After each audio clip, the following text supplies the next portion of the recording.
we put up a short talking about that we were in charge of building a set of handrails for a local church that got washed away because of the floods from Helene here in western North Carolina. Today we're going to go ahead and get started on that. We're going to run down here. I'm going to show you kind of what we're into and what we're actually building, and then we'll show you kind of our process of going about making sure we get all of our cuts right. We've got the material here. We just want to make sure we waste as little of it as possible.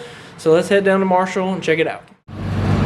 So this handrail here is what we're going to replicate over on the other side. When the flood came through, this was okay, and then this actually went down there and it ripped basically this section here off of that side. The water took it out with the handrail and everything. So basically this is what we are working to get replicated and just match it up over there on that side. The first thing that we're going to do is we're going to go ahead and get all of our links cut. So you saw how that handrail was broken up into different segments. We're going to go ahead and get all of those cut. So I've got a rough drawing here. There's 24 cuts, including these small center support pieces. So those are all, we're going to go ahead and get all of that cut out. These are our final numbers and measurements. So what we're going to end up doing is on this leg, and this leg, we're going to cut it longer. We're going to drill into those bricks into that structure there and have that length of tubing stuck down in there and either cemented in place or whatever, and that will just help keep these supported so we don't have to do like tap cons or anything in all of these different places. We're going to have it supported in those three structures and then attached up here at the top. So that's what we're going to do now. We got our horizontal bandsaw. You guys saw us talk about this being an essential tool in your shop. A saw like this and a job basically just like this is one of the first big ones that we had to do, and it was for a county job like this. We were building handrails, and it's going to make us be able to pump out these 24 cuts a lot faster than if we were trying to do them by hand each time. So that's what we're going to work on right now. Go ahead and get these all cut out.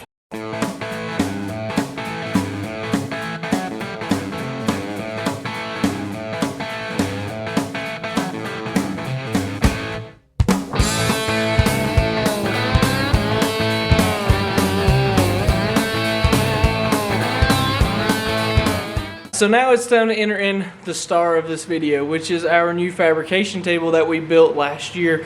Quick reminder for you guys that haven't seen it, this is a kit from a company down in Lincolnton, North Carolina. It's a flat pack kit. They come together, they send you everything you need basically to put it together.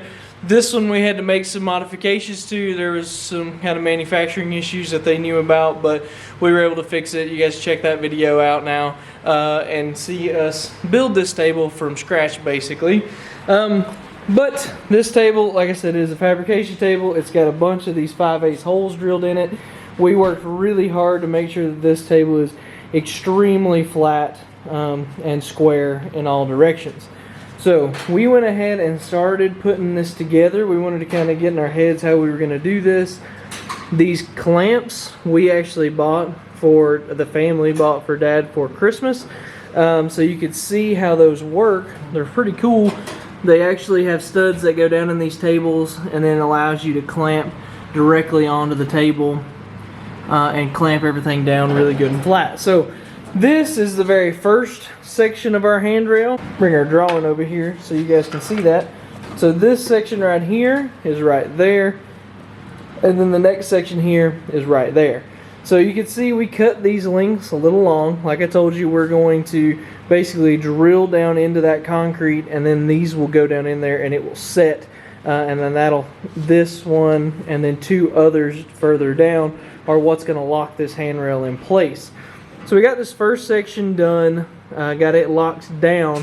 What we needed to do, the reason we wanted to get this first section done is to get so we know that this here is flat. This is the top of it, top of the handrail. That's going to be flat. And then about here, there's a flat piece that turns down and runs the length of this and is the actual hand holding part of this rail. So we have this set up with an 8-inch difference, which is what the step height is.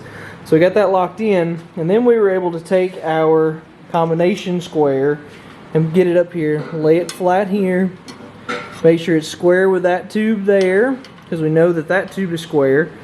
And then come down here to where that touches at that angle, and it touches there, and that was to tell us this angle right there, which is about 34 degrees. Now we can take these tubes off and we can cut a 34-degree angle on these tubes, all the ones down through here, so they'll all be the same now. And then at that point we can go ahead, tack this section in place, move it down, hold it in place with basically one clamp, and then we can continue down. And what we're going to do is we're going to basically build this entire handrail set and tack it in place together. And then once it's all tacked together and held together, we will take that down to the courthouse, or sorry, down to the church down there in Marshall, and we will check it, basically mock it up, make sure everything fits right on the steps and everything. And then at that point, if we know everything fits good, Ronnie can go ahead and drill the holes there in those steps. We can bring it back up here and finish welding everything up. And then all we have to do is add that top handrail section, that flat bar that we're going to use for the top section of the handrails. That was a lot to say. What we're going to do now is go over here to our horizontal bandsaw, set it up on that 35-degree angle, and go ahead and get all of these sections cut off. So we took our combination square over here. We can use it and basically have that laying flat against that saw, and this angle here is set. So what we'll do, and Dad's going to bring a block in here.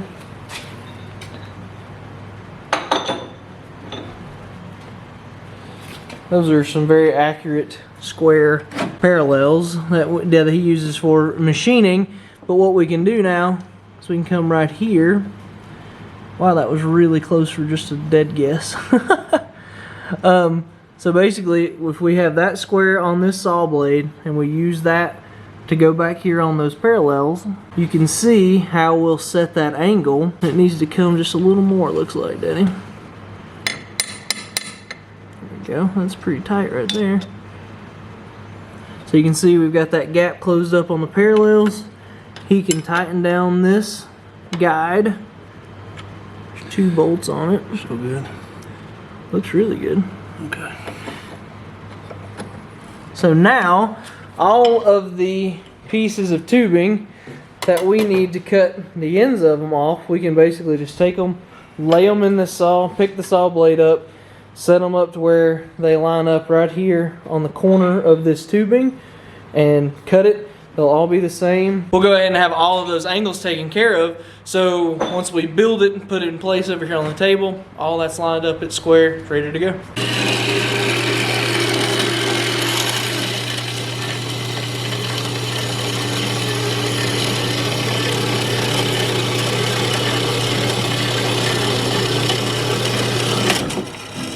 And just like that, we've got the 8 that need to be cut off at the right angle. Let's go over here and build them up. So you can see these clamps, this style clamp's pretty cool. Like I said, it's got that stud that goes down on the table and locks it down. Then it has like a quick adjustment so you can adjust your height quickly. And then once you get it down onto the surface, you can actually use that twist clamp to lock that tubing down in place. Now the other style is the more kind of fast C-clamp style. So you can see that that one goes in the table also. Make sure it goes all the way. There's some slag in some of these holes from where we welded it up, so that's where you're seeing that. But you can see that goes down in there. Get your clamp adjusted. Squeeze it. It's just that easy to lock it in place with that stuff. Alright, so it's time to go ahead and start tacking this up. So we have everything set up, squared up as close as we can get. 3-inch gap here, 7-inch gap here, and we have all of our measurements based off of our steps all good too. Dad's actually going to TIG this. We could MIG it, but he's going to go ahead and just TIG it, and so that's going to let him tack all this up. And then what we can do is move this up so that we've got some more room to work here on the table to keep going. And then we can get rid of all these clamps and move on to the next section and get it all laid out.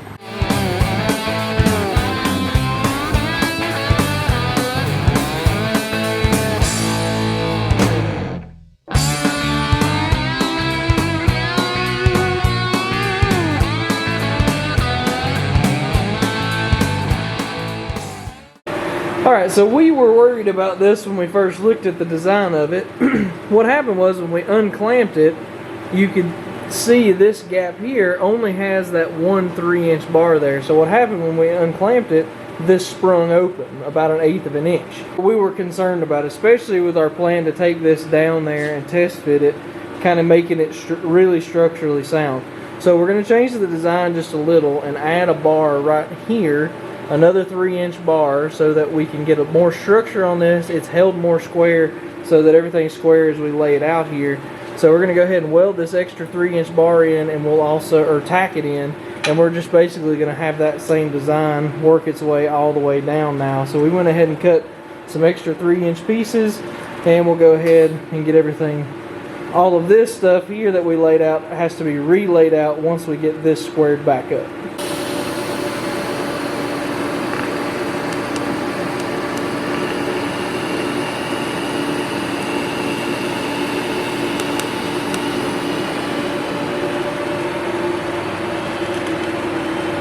We made our final shift here. We've got our last section in place. Dad's tacking it up right now, so you can kind of see what this thing's gonna basically end up looking like.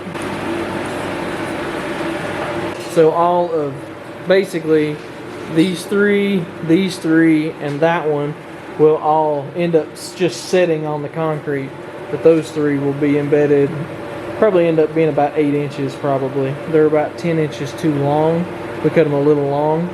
But the top is going to have that flat railing on it, and you can see what that line looks like right here, and that's what we use to line everything up, make sure that those were in line with each other, and then we can cut anything we need to off the ends of them down here to make it fit. So we got this thing mocked up here, and it's just about right. So there's a little bit of gap here. Dad has that side picked up. This bottom tube is a little too long in comparison to the other ones. Those go in a hole. But those are going to go into a hole. We've got our gap here on this wall pretty good. Show you level. And then that is level. He's got it held up level. Now we'll mark these 3 spots here so that we can embed that down into the wall. So we got these things back up here laid on the table, clamped them in place, and what we've done is we laid this angle flat with the very edge of our table, which we know is very, very square. We worked really hard to get that square. And with the holes inside of it, we were actually able to put our clamps on this side of the table and clamp our flat stock that we're going to use for the actual handrail grip part of it. We got that held up here in place. And to figure out where we needed to make this bend, we were able to just lay our flat stock here on top of those bars and then project our line right to the end of that. So now we can mark that and we can bend it at 34 degrees, and that's going to lay flat on top of those bars. So we decided we're going to use a couple of our standoffs like that up there as the center of our radius and see if we can bend this. But we're thinking we're probably going to have to heat it.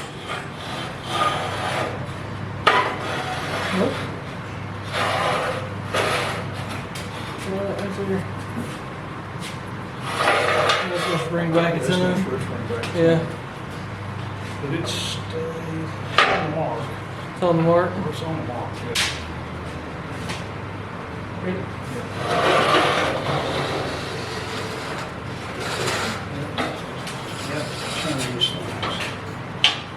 Little extra information that I didn't film. We missed our angle because we went on the wrong side of the angle. So we bent that at 34 degrees where it actually needed to be 56. So we went the other part of the 90 degree so our handrail was off a little. We straightened it out using an anvil, and we got it bent back to how it needed to be using the same way, using these pins in the table and getting it bent back in the direction we needed it to. So now we have this thing clamped up and in place. We've got a 1/2 inch sticking above the post here. So we've got that where it needs to be. What we'll do here, you can see, because it's floating out here, we'll pull this up. Dad's going to weld that first because this is out here floating. Because the way this sticks down below this, we had to stick it out here so that it would clear the table. But that is what the handrail itself is going to look like. This will get cut off shorter, and that will also get cut off shorter up there. But that's basically how this is going to be. Again, these side holes in this table make this so much easier. You can see minimal gap on each one of those rails, way close enough to just weld it up and it be how we want it. So now Dad's gonna weld this top plate on first, then it's gonna turn into basically a marathon weld session. So basically what he's gonna do when he welds this, any of these ones that are gonna be vertical like this, he's gonna TIG weld. Any of the ones that are gonna lay flat, he's gonna MIG weld those just to kind of keep this, kind of speed up the welding process a little bit. And so that's gonna make everything a little easier and look better so we don't have to grind it. We hate having to grind welds if we don't have to. One quick thing I did want to mention is we did grind this surface rust off of each one of these spots. I didn't show that, but we did do that just in case you were wondering if we were going to.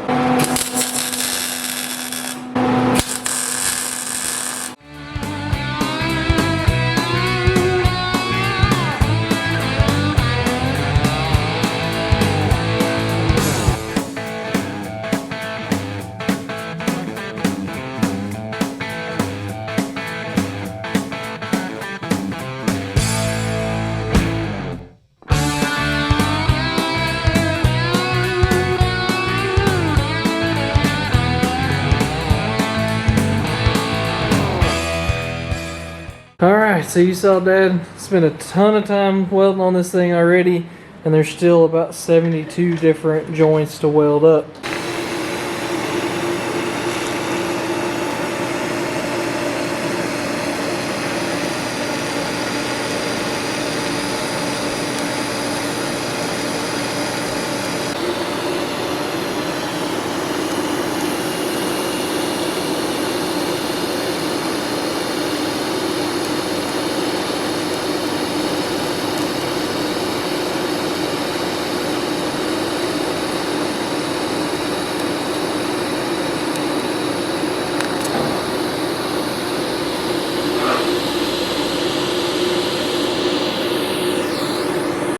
Alright, finally got all of these seams welded up. Dad did. I'm telling you guys, it's amazing how long stuff like this takes sometimes. As you can see, no need to grind anything here on the outsides, which is why he TIG'd it all. Looks really good, and you can see, you know, there has been some natural kind of pull to this, but not much. In general, this thing is laying extremely flat, and he rotated going from the center to the outside, kind of rotated around. We flipped it over a couple times so that we could make sure it didn't pull too bad, and so you could see taking that stuff into consideration really makes a difference. It's really flat, and this thing should just fall in place hopefully. We got the handrail pulled out here this morning. I guess I should have videoed it, sorry I didn't. We cut this end off and we cut that end off, and we did just a little grinding, not of the welds, but just to get this slag off the top handrail. We're gonna take some lacquer thinner, clean this up, and probably just haze a little black paint on it just so that we can kind of stay ahead of everything, because this thing needs to go in tomorrow if at all possible. So that's what we've done so far, just a little bit of cleanup work. I'm gonna take some lacquer thinner and a good rag and wipe this whole thing down good, just to get any sort of the debris. You can kind of see all the the black on my hands from handling it. Try and get all that off and clean it up real good before we start putting a little paint on it.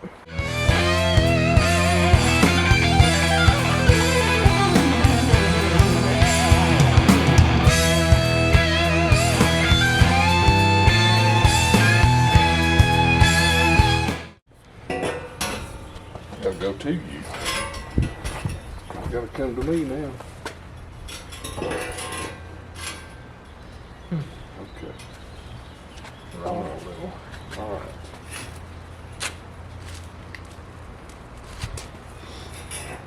That hole up there, we move it, these two be okay. I brought that big Corvette. We can drill that and bring it this way. It's a 2-inch bit. It's a core drill bit. We'll go down about 2 inches and break it out and go down and break it. I brought it and hammer. Okay. All right. We won't have that.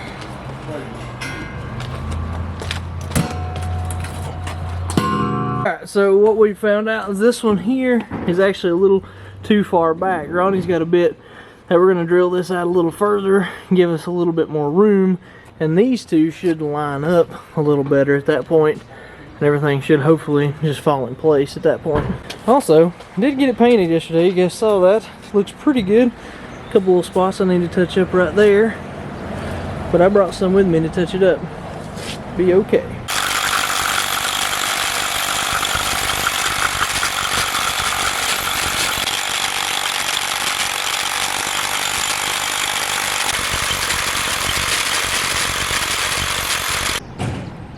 So these holes here are 1.5 inches, and this bit here is a 2-inch bit. And that's what we're doing, opening it and give us a little slap. Alright, took a little fit and finish. They got these holes drilled out bigger, just did these two, kept that one pretty tight, and that's going to keep us held square whenever we pour this stuff. As you can see, that's sitting pretty darn good. We're very close to level here on this top, close enough where we're not going to mess with it anymore. There's a little bit of gap in it. These steps are even more out of square than we thought. So this is 8, this is 7.5, 7 3/4, and then 8 again. So we just had to cut and get it to where it would set where we wanted it. And so we're pretty happy with it. There's a couple little gaps, but plenty good enough. This thing's gonna set up good. What we're gonna use to set up with is this rockite. So that you mix that with water and it actually sets up in 15 minutes. So it's pretty quick work time. You got to make good work of it. You basically mix it with water till you get the consistency that you want.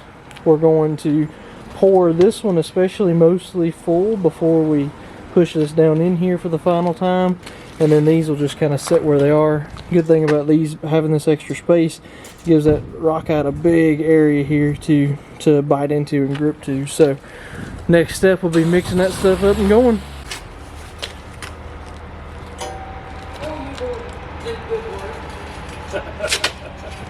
Oh, you had to make them bigger, huh? Yeah, Shoot, yeah. yeah, we couldn't get it. Don't mess that paint job up there, son. I know. That guy that did is pretty particular. Yeah, I know. And Ronnie really appreciated that guy.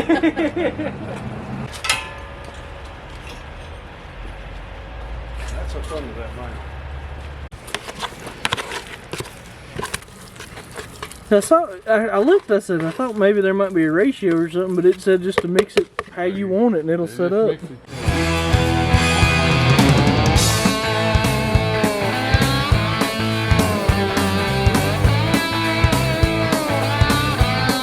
So we ended up taking a ratchet strap, tying it over here to this handrail, got it pulled up square, and you can see that this stuff has already set up this quick.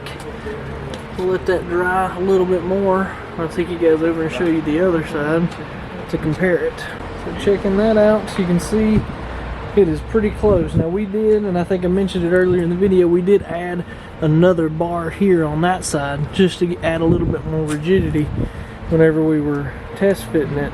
But it turned out really good and really close. Alright guys, that's gonna basically wrap us up for this week. A little bit different, definitely working on cars this week, just a fabrication job.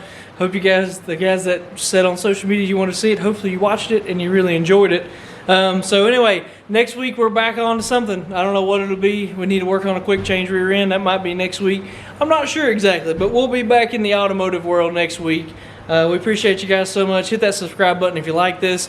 Let us know if you want to see us do more fabrication jobs like this, because normally something like this I wouldn't normally video and put on the channel. It would just be a job that came in.